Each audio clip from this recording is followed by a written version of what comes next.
नमस्कार दोस्तों, मैं अंकुर उपाध्याय स्वागत करता हूं आप सभी का आपके अपने YouTube channel share market analysis में। दोस्तों, यहां पे आप सभी के साथ बात करने वाला हूं मैं बजाज फाइनेंस के स्टॉक के बारे में। काफी सारे कमेंट्स मेरी पहली वीडियो में बजाज फाइनेंस के स्टॉक को लेकर आए हैं।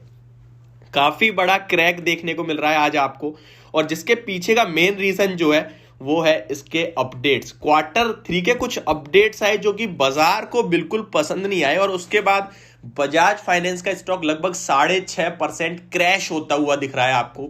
बजाज फिनसर्व की बात करें तो अराउंड 4.4% की बड़ी गिरावट है, वो भी इसी को फॉलो कर रहा है, ज्यादा कुछ नहीं है, दोनों एक साथ चलते हैं, आपको पता होगा। लेकिन उससे पहले निफ्टी का एक अपडेट देना चाहूंगा।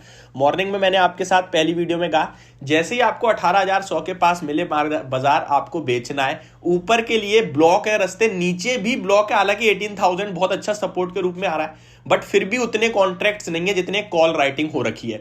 तो आपको सेल ऑन राइज देखना है आज मार्केट में, सिंपल। हाँ, अगर 18,100 के ऊपर निकल के टिकने लगे तो आप अपना व्यू चेंज कर सकते हैं। फिर आप कहीं ना कहीं मार्केट को उसी समय के हिसाब से समझिए कि भाई जो शॉर्ट कवरिंग है वो ऊपर ले जा सकती है, ठीक है।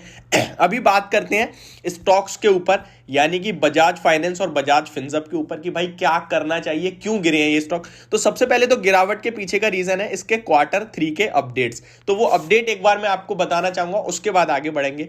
जिसकी वजह से स्टॉक में इतना बड़ा क्रैक आया वो रीजन तो देख लें। तो बजाज फाइनेंस का स्टॉक खोल लिया है मैंने, 6,143 के लेवल्स पे ट्रेड कर रहा है, अराउंड 429 पॉइंट्स डाउन है, 6.5% की गिरावट है। पहले तो मैं आपको अपडेट बताना चाहूंगा, new loan booked during quarter 3 at 7.8 million versus 7.4 million in last year. Deposit book at about 430 billion rupees as of 31st December 2022, growth of 41%। ये जो मार्केट में ये जो आपको लोन बुक्ड है during quarter 3 at 7.8 million versus 7.4 million, इसमें jump बहुत छोटी दिख रही है मार्केट को।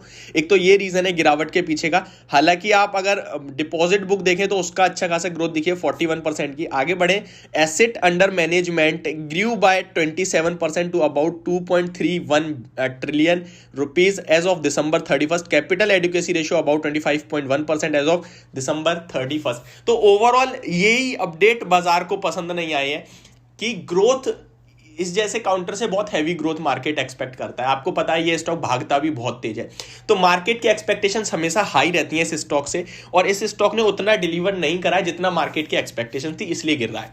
अब यहां पे सवाल आते हैं दो, क्या भाई मेरे पास स्टॉक है, आपको पता है ये स्टॉक मैक्सिमम लोगों की पोर्टफोलियो में रहता है, हाई बीटा स्टॉक है, हाई ग्रोथ स्टॉक है, पोर्टफोलियो में रहता है, और बहुत बड़ा पैसा बना के दिया है इस स्टॉक ने लॉन्ग टर्म में। तो पहला जवाब तो मेरा ये होगा कि अगर आपके पास है तो आपको जल्दबाजी नहीं करनी है बिकवाली करने की। नो डाउट ये एक क्वार्टर खराब हो गया, और वो भी अभी खराब नहीं हुआ, थोड़े से कहीं ना कहीं मार्केट की एक्सपेक्टेशंस पे खरा नहीं उतरा, अदरवाइज ग्रोथ तो है। तो ओवरऑल आपको क्या करना चाहिए इसके बारे में आपको बताऊं तो मैंने चार्ट्स देखे पहले इस स्टॉक के, उसके बाद मैं आपके पास आया हूं। मैंने यहां पे देखा 6,000 रुपए पे एक स्टॉप लॉस है, जहां पे स्टॉक ने डेली कैंडल पे काफी टाइम रेजिस्टेंस कहीं ना कहीं काफी बार रेजिस्टेंस फेस किया था, और उसके बाद जब ब्रेकआउट हुआ तो बड़ी तेजी बनी थी। तो वो 6,000 रुपए का लेवल मुझे लगता है आपको एज एन सपोर्ट और as an stop loss use करना चाहिए। आप देख सकते हैं स्टॉक में बड़ी गिरावट भी कहीं ना कहीं वहीं से आई थी, और जब स्टॉक कंटिन्यू ऊपर से फॉल हो रहा तो 6,000 रुपए के नीचे निकलने का स्टॉक में अराउंड 5,400 आई, और फिर जब स्टॉक ऊपर में दोबारा 6,000 के ऊपर निकला तो दोबारा 7,500 रुपए तक गया था।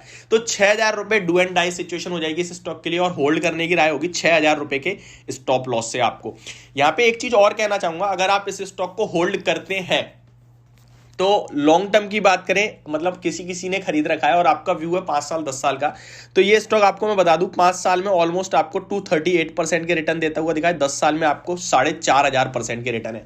तो बड़े रिटर्न दिए हैं, मल्टी बैगर स्टॉक है। आपको सिंगल क्वार्टर की 5-7% की गिरावट से डरना नहीं चाहिए। एक चीज और बोलूंगा, अभी अगर कोई सोच रहा है भाई बहुत गिर गया क्या खरीद लूं, तो ये भी जल्दबाजी हो जाएगी, थोड़ा वेट कर लो। अभी क्वार्टर 3 के अपडेट्स आए खराब दिख रहे हैं, हो सकता है क्वार्टर 3 रिजल्ट्स भी खराब हो, क्योंकि इसी अपडेट के बेसिस पे नंबर्स आएंगे, तो फिर स्टॉक क्रैश हो सकता है। आपको पता है हाई बीटा स्टॉक है, 8-10% 15% 2-3 दिन में गिर जाना है, इसके लिए कोई बड़ी बात नहीं है।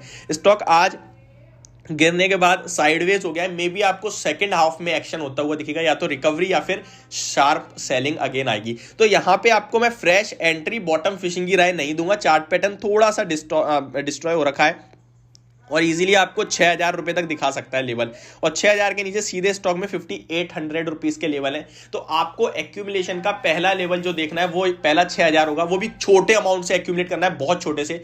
दूसरा एक्यूमुलेशन का जो आपका मौका होगा वो 5,800 पे होगा, जहां आप थोड़ा बहुत और ऐड कर सकते हैं। ऊपर में 8,000 रुपए दिखाया है इस स्टॉक ने, डेफिनेटली आपको फ्यूचर में ये लेवल्स भी आते हुए दिखेंगे, बट उसके लिए मे बी 2 या 3 साल भी लग सकते हैं। तो डिप्स पे खरीदें, पोर्टफोलियो स्टॉक है तो बिल्कुल ना डरें, लेकिन ट्रेडिंग पर्पज से लिया है तो मेरे हिसाब से आपको सावधान रहना चाहिए और प्रॉपर अपने रिस्क मैनेजमेंट के हिसाब से वो फॉलो करते हुए एग्जिट जरूर लेना चाहिए।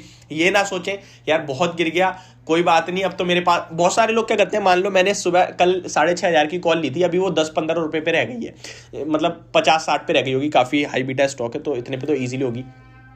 तो क्या करेंगे, ये 6,500 मैंने एग्जांपल दिया, हो सकता है 7,000 हो सकता है, आपकी कॉल कुछ भी हो सकती हो, क्योंकि स्टॉक आज ही आपके लिए करीब करीब 400 रुपए तो आज ही गिरा है, तो हो सकता है आपने 7,000 की कॉल ली हो, तो वो अब थोड़े अमाउंट पे लगी हो 50-60, तो कहीं यार 50-60 रुपए तो रह गए हैं, ये भी चले जाएंगे तो क्या हो गया, बैठ जाए, वो चले जाएंगे, वो बुक कर लो। क्यों? क्योंकि वो प्रीमियम है, वो जीरो ही होना है, उसकी वैल्यू जीरो हो जाएगी। हालांकि एक आध उछाल मारेगा तो ऐड हो सकता है, बट मेरे हिसाब से ओवरऑल जीरो हो जाएगा। तो इस बीच में आपको सावधान रहना है। इन्वेस्टमेंट पर्पज से मुझे ज्यादा दिक्कत नहीं दिखती है। ये मेरी वीडियो बजाज फाइनेंस के स्टॉक को लेकर, होप आपको समझ और पसंद दोनों आई होगी। Thank you so much for watching this video. Have a great day guys.